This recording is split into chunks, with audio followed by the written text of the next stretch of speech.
I think they don't avoid looking for the right culture, but I think your whole list of things, that's what they're looking for first. But what we're trying to say is like maybe you need to put this on your priority list, right? So before I apply for this job, maybe what I should do is I should go out and Google up this company and take a look at the people.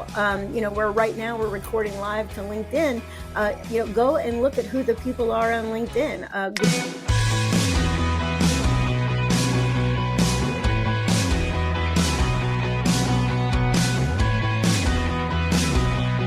All right, welcome back to How to Get a Job podcast. Today, we're going to be talking about one of my favorite topics, and that is culture. How to look for a company that has a good culture, a vibrant culture. How to, as someone that's looking for a job, right, really identify, is this going to be a toxic work environment, or is this a company that I can build a career, right? Not a job, but a career. And to talk about this important topic, I couldn't think of a better guest than Nicole Greer, who is the CEO, principal coach of Build a Vibrant Culture. Nicole, welcome to the show. How are you doing today? I'm doing fantastic, Daniel. I'm grateful to be here, and thanks.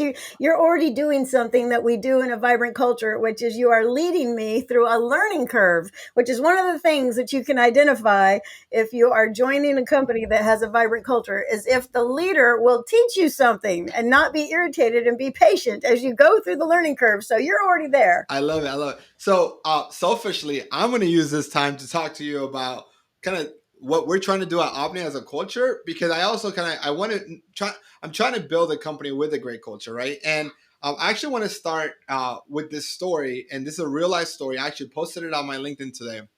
So about 7 months ago, I had one of my favorite employees. She was running marketing for Opni, right?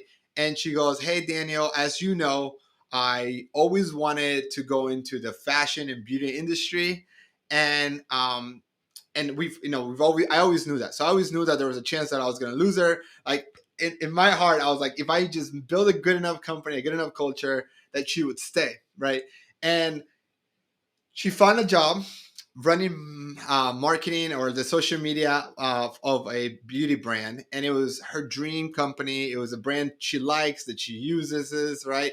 And I couldn't be mad. I was sad, obviously. Like, I was losing somebody that I really admire, somebody that had already been working with me for over a year and a half.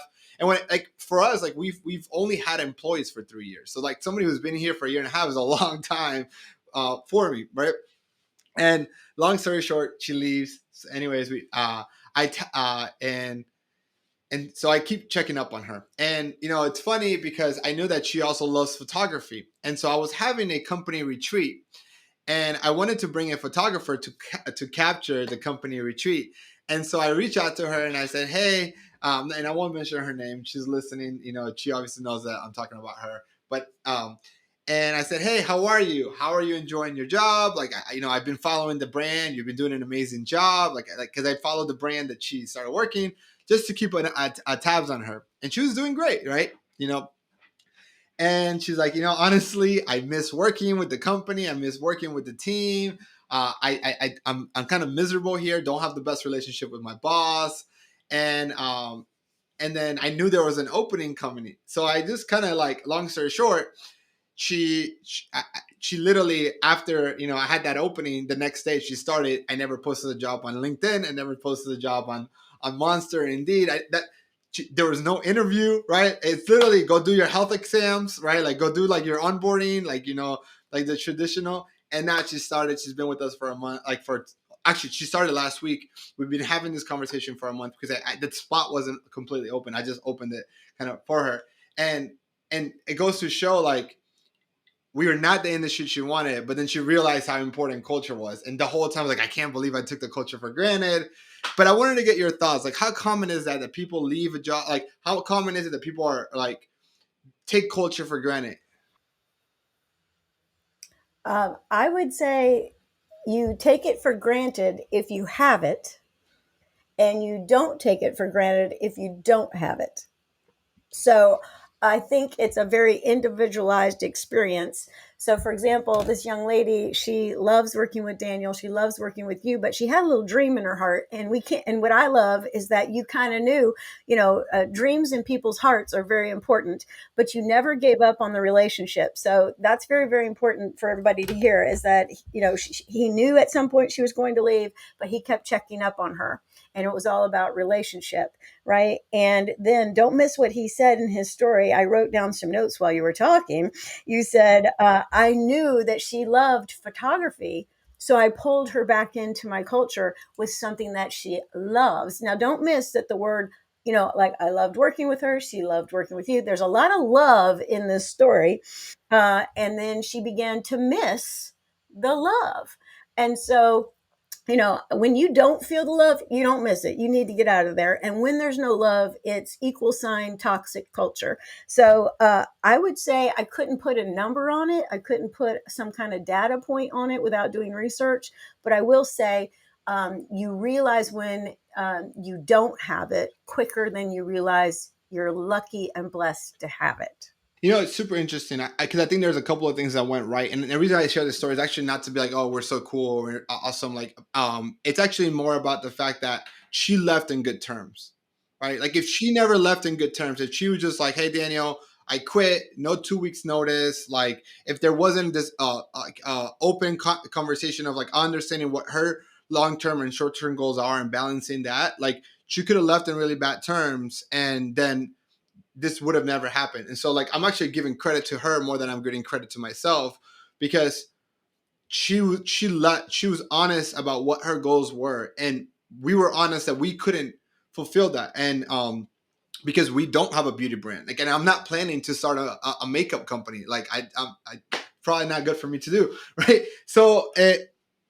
I think it's just that. So I think that's really, really important. But I think also too, like, as people start, and this is kind of where I wanted to kind of like pivot the conversation to. When people are looking for a job, I think looking for a company with good culture is one of the last things on their list. They're probably looking for location. They're probably looking for industry. They're probably looking for compensation. They're looking for the job title that they're going to have. Like for me, like I would actually would rather. I mean, and this is easy coming now, this is easy when you're financially secure. I would take a pay cut and a demotion for being part of a company where I have good culture and growth potential and I can actually build a career on. But what are your thoughts on that when people are looking for the job and maybe avoid looking at culture? Yeah. So I think you're right. I think they don't avoid looking for the right culture, but I think your whole list of things, that's what they're looking for first. But what we're trying to say is like maybe you need to put this on your priority list, right? Is so before I apply for this job, maybe what I should do is I should go out and, Google up this company and take a look at the people. Where right now we're recording live to LinkedIn, go and look at who the people are on LinkedIn. Google the people who are in leadership there and see what they're up to. And then there's this wonderful website, which I'm sure you're very familiar with, Daniel. It's called Glassdoor. And you can go on Glassdoor and you can look up the company. They'll make you do a join the website, give your name, your address, and all that kind of good stuff, your email address. But you can go in there and you can look at what do the employees say. Now, you have to take everything you read on Glassdoor with a grain of salt, because I think sometimes the people who are disgruntled are going to go over there and leave a review. Right. Yeah. But no, I was just going to say, you need to do your due diligence. And I think, you need to, put that up on your list of priorities. So I want to be compensated. I want the title, I want the right location, and I want to make sure I have good job fit. And that's a thing that in the circles I run in, the human resource circles I run in, it's like we're trying to find somebody who's a good fit is how we talk. But that has to be on your side too, as somebody who's looking for a position. I'm looking for a good fit too. It's got to be like a win-win.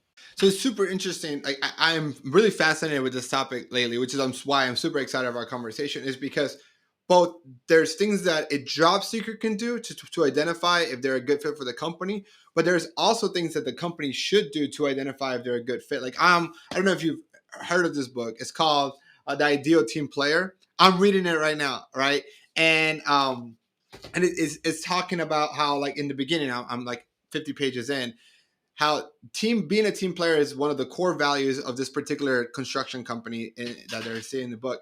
But the new CEO is identifying that there isn't anywhere in the interview process where they're actually checking if they're a team player. Like, you asking someone in the interview, like, "Hey, Nicole, are you a team player?" Who's gonna say no? Like, no.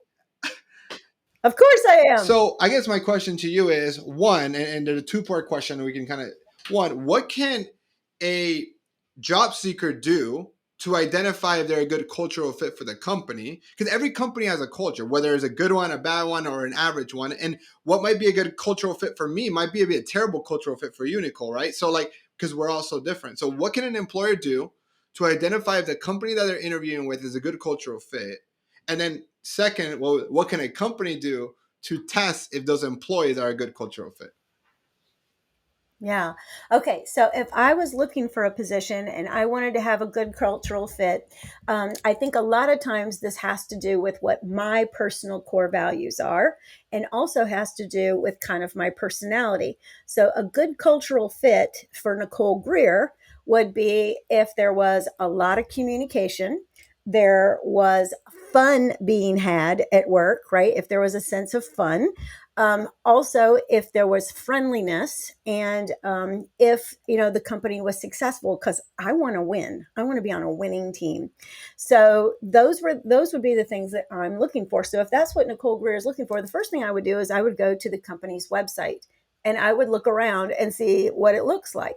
I would look at what it does on LinkedIn. I would check out maybe some of the people that are part of that company and see if there was kind of a vibe, from the word vibrant. Vibrant means energy. Is the vibe they're giving off that it's fun, you can have a good time there, and that the doors are open and it's very, very friendly. Okay, so those are all the things I would do. Now, in terms of the interview, I might go ahead and interview for the position if I can't figure out if it's a good culture or not. Right now, and here's my thing about applying for positions is that you should apply for a lot of positions that meet some of your standards, and then interview. Even if you think to yourself, not sure I want this job, is you interview anyways, because it's very good practice. I'm all about interviewing as much as you can. It makes you a better interviewer. It's just like you got to get your miles in if you want to run a marathon.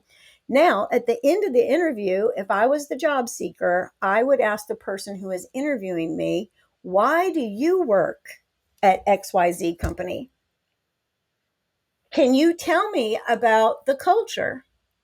Will you tell me a story about how the company has fun? Right? If that's one of my values, I want to work somewhere that's fun. I ask about that. Or I say, one of the things that's really important to me is family. Can you tell me how the culture at this company integrates the concept or the core value of family? So let me play devil's advocate, right? Because I love it and I agree.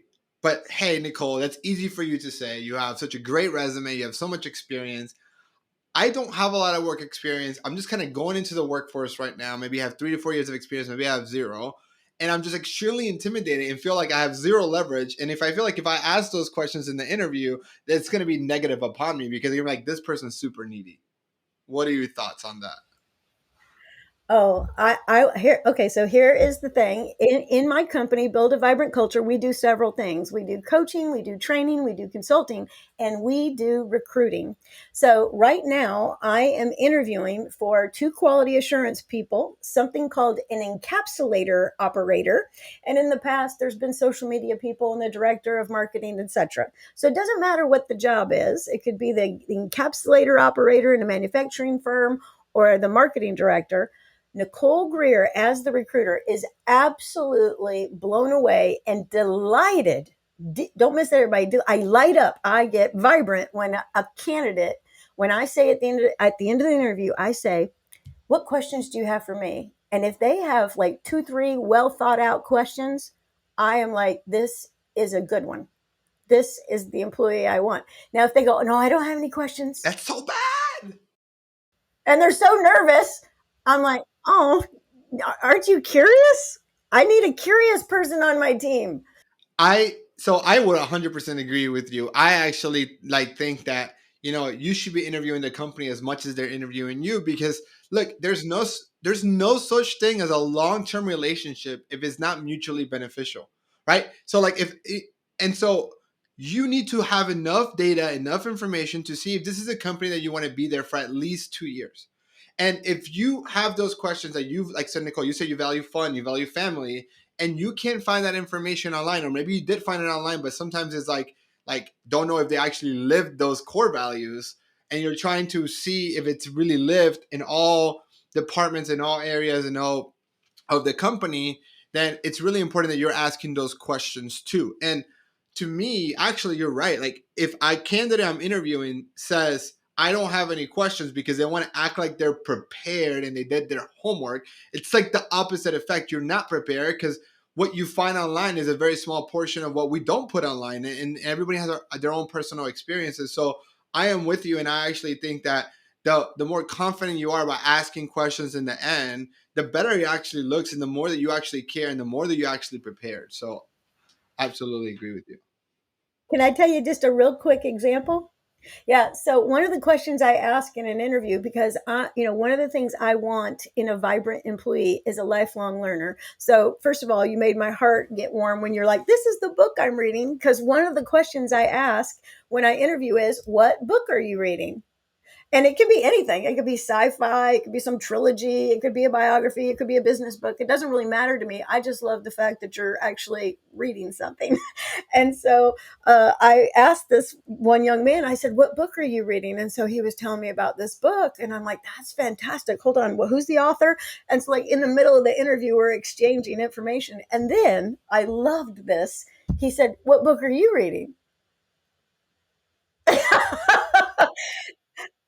And so I said, "This stack right here." And so he wrote down the names of the books that I was reading. And I was like, "I love this kid. We're gonna hire him." Imagine if a week later he goes, "Hey Nicole, you recommended me. I read the Ideal Team Player. I read it. Here's my biggest takeaways. Thank you so much. What other book recommendation you have?" That opening that feedback loop and then closing it, and like just showing that like you're someone that actually takes actions, that you're not just taking notes to take notes, like even cherry on top.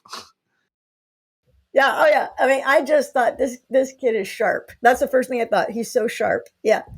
On the flip side, what can a company do to then identify if this is a good cultural fit or not? Or how do they make it easy for an employee to also have done their homework themselves? Yeah. Well, I think the number one thing, if the first thing whenever I'm coaching somebody about interviewing is I say you need to put together your series of stories that tell your story. So, as you think about preparing to go into a job interview, you need to figure out where have you been successful, but I don't want you to just say I was successful at company XYZ. I want you to put together a whole story and you're the hero of the story. And so, what I would do is if I was interviewing somebody, I would say, "Tell me about a time where you convinced the team to do it your way. Tell me about a time that you did what somebody else wanted, but you didn't want to do it that way." So I might ask both those questions in the interview and see if they have a story for that, because we've all got that story. Like, Daniel and I want to do the marketing thing this way, but then the other two people on our team don't want to, but me and Daniel go, "Okay, okay, we'll do it your way." And then we gave 100%. See, that's the answer I'm looking for, is I don't have to have it my way. No matter what we decide, I give 100%. And so you have to have kind of some stories. Now, here's the thing about a story is oftentimes if you have a really good story, it'll answer a lot of behavioral interviewing questions.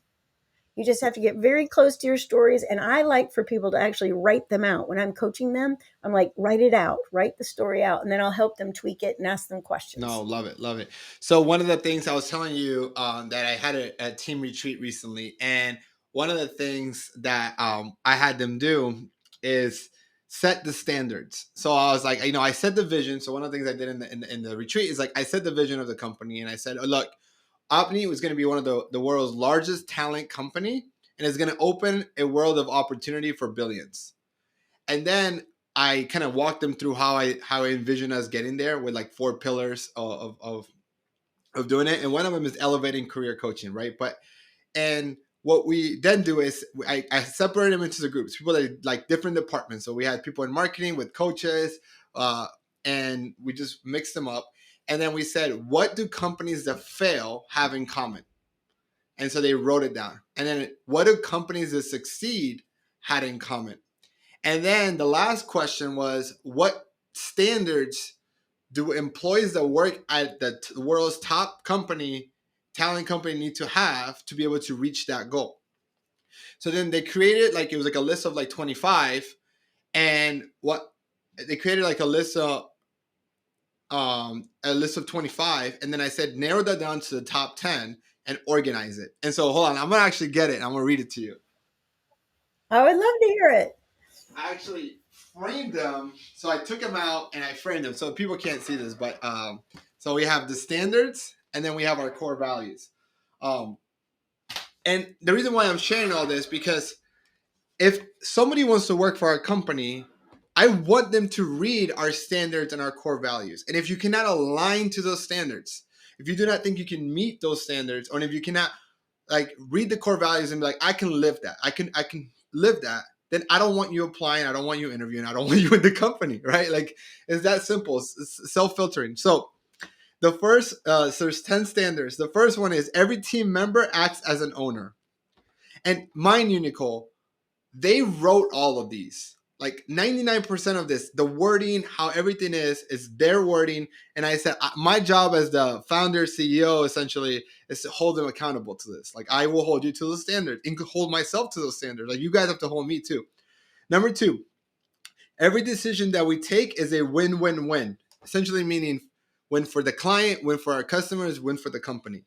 Every team member is a top 5% expert in their field. Number four, we only hire A-player employees. Number five, as a team, no one has 100% job security, especially the leadership team. Number six, that was number five. We are brutally honest by criticizing the action, not the person. Number seven, we hold each other accountable to execute effectively. Number eight, every decision that we make is supported by data. Number nine, we don't make the same mistake twice. Number 10, we are constantly reevaluating our standards and processes. Feedback, thoughts. Well, I love it. And I want to start with number one. So, number one was ownership. And so there's this really classic word. Like if you go get your MBA, you take a business class, they're going to talk about the fact that employees have a fiduciary responsibility. So this is a big fancy word, fiduciary, but basically it means make your decisions, your choices, and develop the way that you operate as if you were the owner of the company.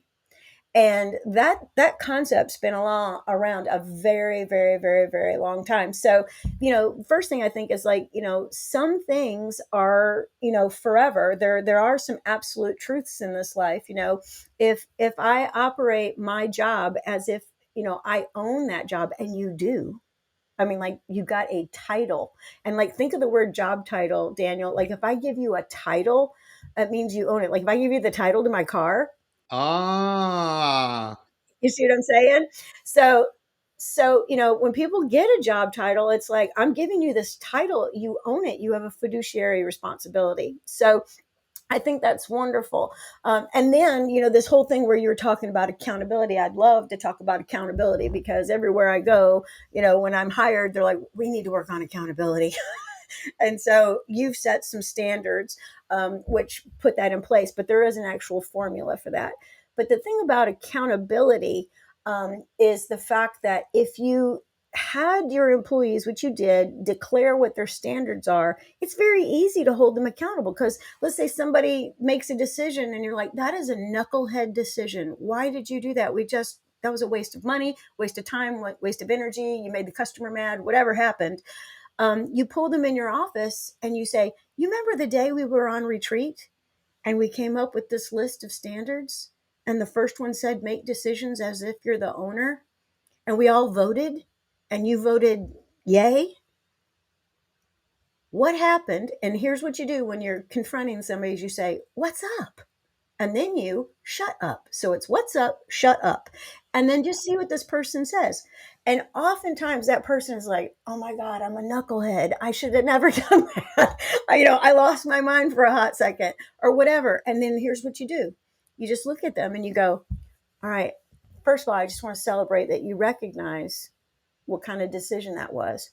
And then you say this, how can I help you in making that a better decision next time? And most people will say this, you won't have to help me. I'm clear. It's almost like you only have to hold people accountable one time, and then they're like, oh my gosh, Daniel's serious about accountability. So I'm not gonna test that line with him. No, I love it. I love it. Nicole, as we wrap up the podcast, and then we'll stay for more on the LinkedIn side of it. You do a lot of great things, but tell us a little bit more about, what Build a Vibrant Culture, the company, what do you guys do, the services, and the people that are interested to learn more and maybe even work with you in your organization, where can they find you?